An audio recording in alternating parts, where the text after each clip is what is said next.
Ассалаумағалейкум.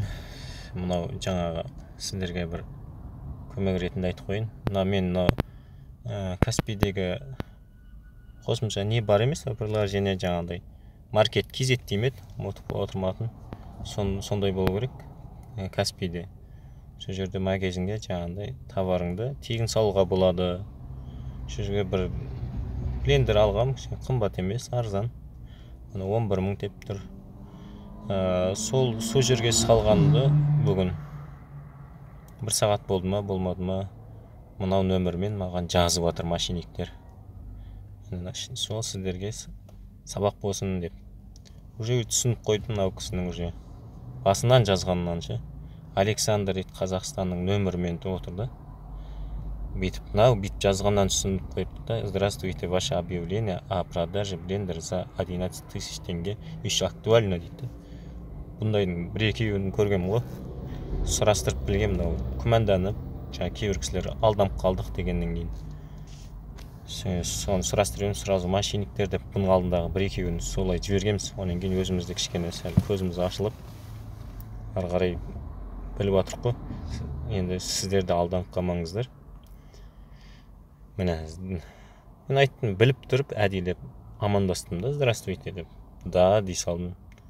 Еще маған біраздан кейін, 3 минуттан кейін, в общем. Я вообще сос деп, на Горнск деп қояды. Можете курьерские доставки от Казпошты отправить дейді. Сондағы алатыны 2-3 штук Казпоштаға осындайлар жібереді өзі осындай. Оқып алсаңыздар болатын шығар. Как работает доставка Казпошта, покупает, создает деп, в общем, өздеріңіз оқып алыңыздар. Мен орысша қатты не емеспін. Бірақ примерно түсініп отырық. Ана қазір осыны оқып алыңыздар, оқысаңыздар болды, ақша.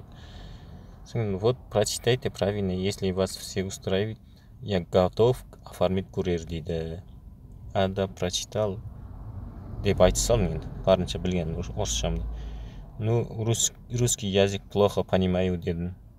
Вас все устраивает, тағы да жазып отыр. Мен әдейілеп енді процессті жылдамдату үшін что делать деп жазсын. Напишите ваш адрес и город, оформим курьера деп отыр да. Говори быстрее дедім. Сонан кейін астына өзім Жамбылский, облыс, Байзақский демей қойын. Байзақ ауданы, Қызылжұлдыз ауылы дедім енді. Мен білесіздер оны. Все деп жібере салдық енді. Бұндай осындай адамдар жібергендерге жіберуші болмаңыздар. Кейін көреміз енді сіздерге бұлар ары қарай не жазатын. Сондықта бір сұрап жатсаңыздар, аяқ жағы не болды, соңы не болды дейтін болсаңыздар, айтармын. Болмаса керекті емес, мынау уже алмайтын адам. Просто ссылка жібереді, сол ссылка арқылы жаңағындай не істейді да, сенің Каспийіңнен ақша шешіп алады. Соған кіресің, бір не береді саған, код келеді май, сол кодты айтасың, немесе код айтасың, ол сол кодты жазады да, өз несіне картасына аударып ала салады. Сонан кейін ақша да жоқ, басқа да жоқ. Осылар әсіресе орыстар өшіп дайын насқа қасық дейміз, ондай айтуға да келмейді. Тегін дүниеге жабысып алған ғой, үшін адамдарды алдап, көзді ашу керек, құрметті ағайындар. Жаңағындай таң қаласың да ше. Әбден біліп алған қазақтың момын екенін бе, Қазақстанның адамдардың бәрінің момын екенін бе біліп алған. Сразу бірден жаңа мен жібердім объявление, рекламаға шығардым, жарнамаға, жаңа маркет KZ-ке, Каспий арқылы. Бірден маған өстіп жазып жатыр. Уже түсінікті да. Дегеннен не дейтінін біліп қойдым деген сияқты әңгіме ғой. Сіздерге көмегім тиіп жатса, осындай нәрселер болып жатса, сақ болыңыздар деп жатырмын. Ұнап жатса, лайк басып, комментарий қалдырып, менің YouTube каналыма жазылып кетіңіздер. Рахмет.